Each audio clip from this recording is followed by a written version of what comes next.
Welcome to Psychic Insights, where pop culture meets higher consciousness and the tea is always a little bit mystical. I'm Robin Richardson, your psychic girlfriend, and around here we don't just watch the drama unfold. We read the energy behind it, whether it's celebrity scandals, reality TV, chaos, or true crime with a twist. I'm tuning in to bring you the intuitive scoop the headlines miss. So buckle up, because your aura's about to get entertained. Welcome back to my channel. I'm Robin Richardson, your psychic girlfriend, and I'm trying to stay warm. I have a little tea in my cup today. They're like 31, I think it's like 21 degrees or something. Feels like 9, that baloney here. So I'm wrapped up and I'm trying to stay warm, and thought, let's dive into what people have been asking in the Laura Owens case. If you're new here, Laura Owens has 14 felonies because she did some naughty stuff. Let's go back and find out more about her. But those of you who are following this case, you've been asking for a while about her sister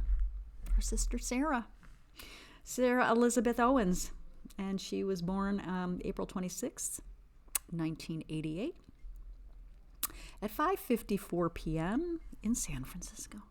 And if this time is accurate, well, then we have a Taurus, another Taurus in the Owens household, because Miss Laura is also a Taurus. Oh, God.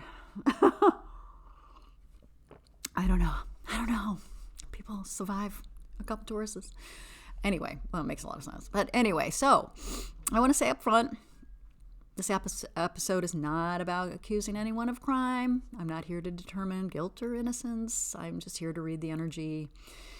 And there has been a lot of speculation about whether Sarah is the accomplice, and the accomplice that was stated in the legal documents. So, people know, they feel something's off, and I feel her energy is in this story, and some think there's more to the sister dynamic that meets the eye. And you know what? They're not wrong, but not for the reason they think. Because when I tap in Sarah's field, what I feel isn't criminal involvement. It's emotional entanglement. It's a family enmeshment. It's karmic stickiness, and this is familiar energy to me, being the eldest in my family, in my chaotic family. So I kind of get what's going on with this dynamic in many ways. So this is the kind of involvement that we are feeling. We see it energetically. We see it in some of the paperwork, but let's unpack this, okay? So why people think she might be the accomplice? Because we have questions. Well, she's the sister. She's also been pregnant twice now.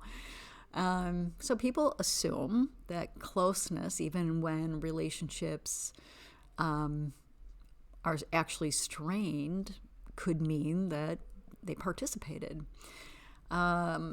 She's someone that could have given access to sonograms or videos of, her pregnancies. Her pregnancy in this case, because this is in regards to the Clayton Echard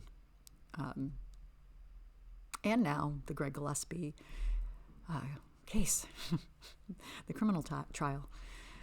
All right. We have a lot of speculation, right?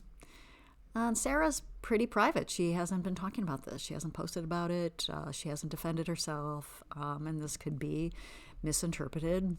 I do feel like enmeshment is the key here. She's in a very dysfunctional family system, and sometimes emotional closeness looks like complicity, and it could be, but it might not. All right. People are sensing something's there, and they're not wrong. I've had kind of hesitation of doing this episode because when I look at her human design and her astrology and pulling cards, it just doesn't seem to be on point. Okay, so I want you to take that sort of with a grain of salt here, some spiritual salt. All right, I want you to filter this through your own sort of knowing, not speculation, but what you feel in your gut. Okay. So let's talk about what accomplice really means and why Sarah may not match that. Okay, so accomplice, not the legal nuance, just the human meaning, is someone who knows what's happening, intends to help, takes action to support it, and shares the purpose behind the act. So the core elements here are knowing, intending, and acting.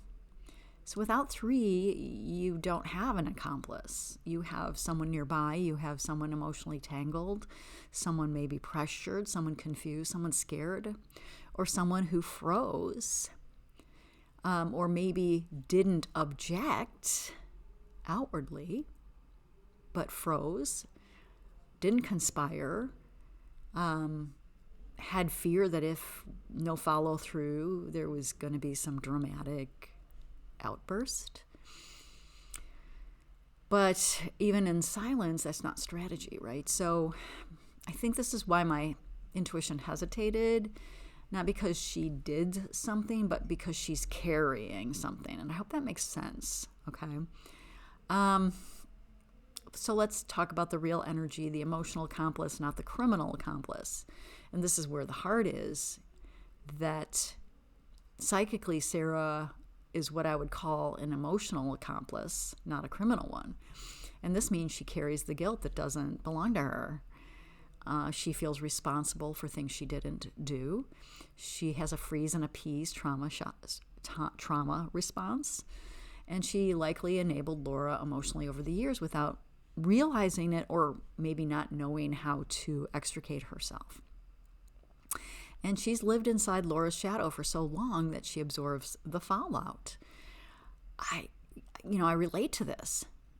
She may know more emotionally than she ever acted on behaviorally. And this is energy of someone who absorbed chaos, didn't ask enough questions, ignored her own intuition, stayed silent in moments she now regrets. But that's not the same thing as helping someone. Okay, this is where it gets tricky for me, right? Because my intuition, pause. And it says she knows something. Not in a let's strategize and plan this way. More like I knew something was off and I didn't want to deal with it.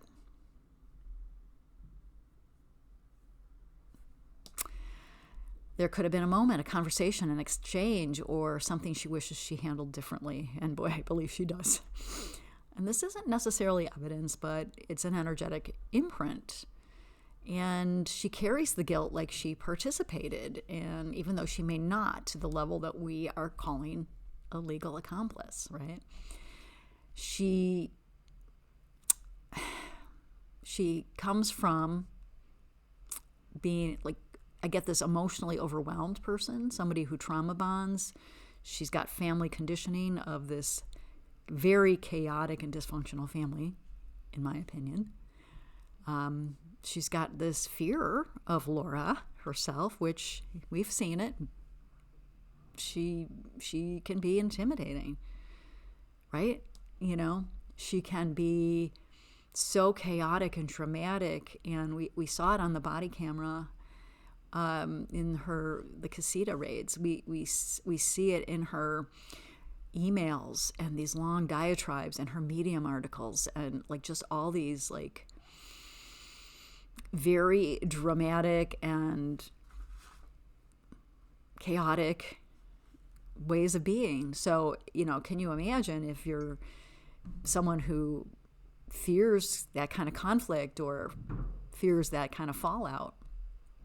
So what I'm feeling is her guilt, not necessarily her actions. And we can confuse the two, all of us, because we are all reading the energy, whether we know it or not. So her enmeshment definitely feels like It makes us feels like she's in the story. And when she shares this kind of energy with the person that's committing the wrongdoing, the auric field becomes saturated with fear and shame and confusion and silence that makes them feel involved. But it's not the involvement, it's the impact. And this is why I hesitated. This is why I felt uneasy. This is why her field feels very complicated. And I'm not sure that she helped in the way that we think so. I think she got pulled in emotionally, and she hasn't untangled herself yet. And I hope for her sake and her family's sake that she learns to do that. All right, so let's talk about the sonogram, okay? Because everybody's like, well, did Sarah give Laura the sonogram? And this is what I think. This is what I feel.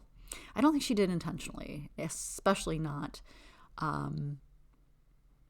in order to deceive someone else. Her chart can't even hold that level of consciousness deceit. Like just looking at her astrology, she can't do that. She could have accidentally or indirectly. And my feeling, as we've talked a little bit earlier here, is that she may have received a lot of emotional pressure, manipulation, or just plain naivete, confusion, and just wanting to keep the peace. But even this feels a little not incorrect, not quite there. So the real hit here, if, we've seen that something has been used and it was more like it was accessed. That's the word that comes up, borrowed, taken, or repurposed, but not given with awareness. Not like, hey, why don't you mess up these guys' lives? Here's my sonogram, not like that. Because Sarah lacks strategic thinking, risk-taking behavior, deception capacity, and the emotional bandwidth to participate in wrongdoing like this. She's more of a peacekeeper than a plotter. Okay. So, and for those of us who have not been in chaotic families, it's hard for us to wrap our heads around that. It's hard for us to see, and we can, from the outside, we can go like, what did she think was happening with her sister? Like we could go there, but, it's not what her chart is showing. So I pulled cards, and the story it told was she don't want to be in this story. She felt pressure, and there seemed to be communication with a male. So this could be Ron, her dad.